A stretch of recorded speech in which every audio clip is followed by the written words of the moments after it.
नमस्कार दोस्तों, रिक्यूर अध्यात्म चैनल पे आप सबका स्वागत है।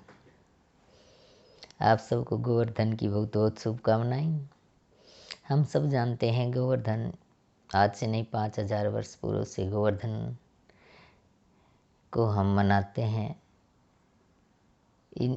इस पूजा की शुरुआत दिवाली के बाद भगवान श्री कृष्ण ने की। उस वक्त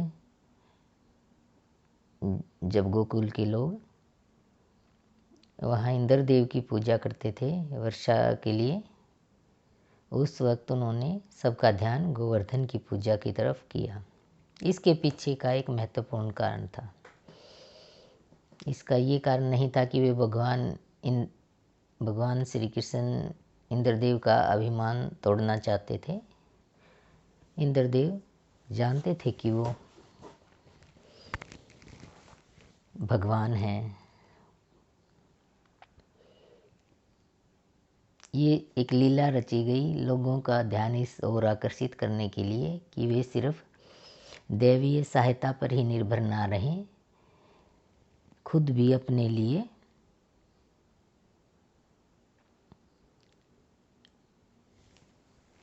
सुविधाएं या जो आसपास जो भी भंडारण प्राकृतिक जल स्रोत का था और जड़ी बूटियों का था उसे खोजें और अपनी जीविका के लिए खुद पराक्रम करें, ना कि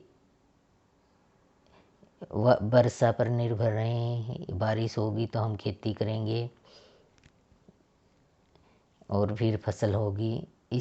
इस ओर से लोगों का ध्यान हटाने के लिए भगवान कृष्ण ने ये लीला की, क्योंकि उस समय गोवर्धन पर्वत पर बहुत सारी वनस्पतियां ही नहीं बल्कि जल के भी ऐसे स्रोत उपलब्ध थे, झरने थे जिस जल को रोक के बाकी वक्त में उसका अच्छी तरह से उपयोग लाया जा सकता था, खेती के लिए भी और पशुओं के पीने के लिए भी, यमुना नदी के अलावा भी।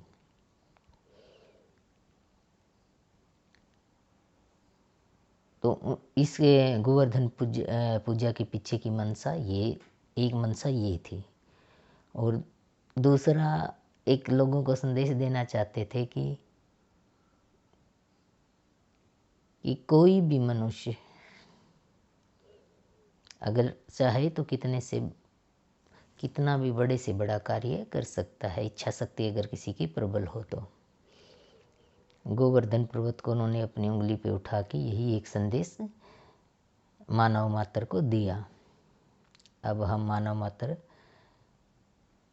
गोवर्धन पर्वत तो नहीं उठा सकते हैं, लेकिन उन्होंने ये जो एक प्रसंग है आता है कथा में, भागवत कथा में हमने सुना है कि गोप बालकों ने भी अपनी जो लाठी थी, उनकी छड़ी थी गौए हाँकने की, उनसे श्री कृष्ण भगवान को सहायता करने की कोशिश की। कहा कि हम इसको पकड़ लेते हैं और आपका हाथ दुखने लगा होगा तो छोड़ दो,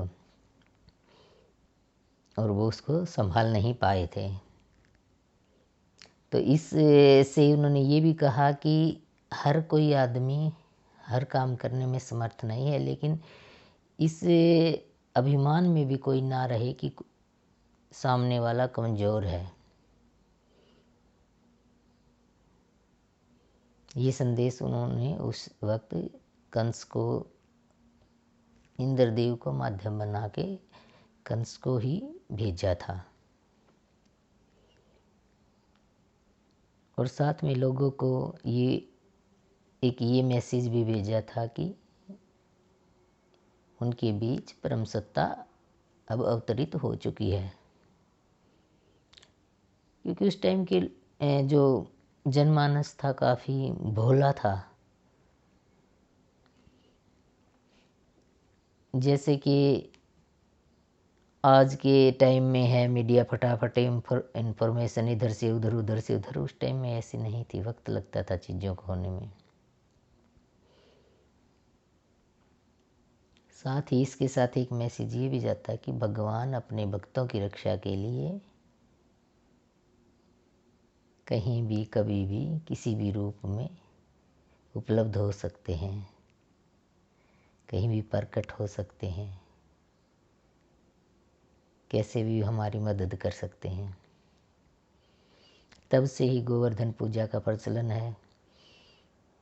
आज भी लोग, जब हमारा बचपन था तब हमने बहुत देखा था कि गोबर को किस तरह से इकट्ठा करके एक पर्वत का रूप दिया जाता था। फिर उसके चारों ओर 3 लाइनें हल्दी से बनाते थे, 3 चक्कर, और फिर दही, मीठे चावल, इनसे स्वास्तिक बना के उसकी पूजा की जाती थी।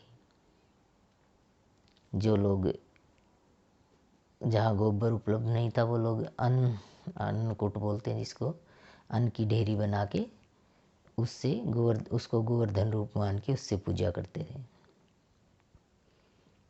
आज क्योंकि शहरों की तरफ लोग ज़्यादा जाने लगे तो धीरे धीरे गोवर्धन पूजा लगभग शहरों में कम या बहुत छोटी मात्रा में ही अभी शेष रह गई है।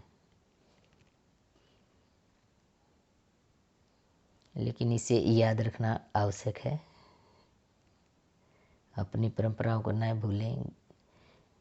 हमें याद है, हम हमारे बचपन में नानी के घर जब भी जाते थे तो देखते थे कैसे वहाँ पे मोर पंखों द्वारा पशुओं की सुंदर सुंदर कंठियाँ बनाई जाती थी। उनके सींगों पे तेल लगाते थे, उनको सजाते थे, रंग लगाते थे उनके ऊपर। तो हर किसी की इम्पोर्टेंस है, पशुओं की भी एक इम्पोर्टेंस है। आज जो गाय हैं उनका किस तरह से तिरस्कार हो रहा है। देखते हैं कि शहर में कैसे गैयाँ कूड़ा खाते हुए फिर रही हैं। बहुत दुख होता है ये सब देखकर। तो गोवर्धन की जो वास्तव में पूजा है वो गाँव की गैयों की सेवा करें। गौशालाओं में जितना भी हो सके दान दें, ताकि गऊ की रक्षा हो सके, उनके भरण पोषण का व्यवस्था हो सके। तो इसी तरह से आप गैयन की सेवा करके गोवर्धन को मनाएं। नमस्कार। उम्मीद है आपको मेरी जानकारी अच्छी लगी होगी। अगर अच्छी लगी है तो मेरे चैनल को लाइक करें, सब्सक्राइब करें और वीडियो को शेयर करें। धन्यवाद।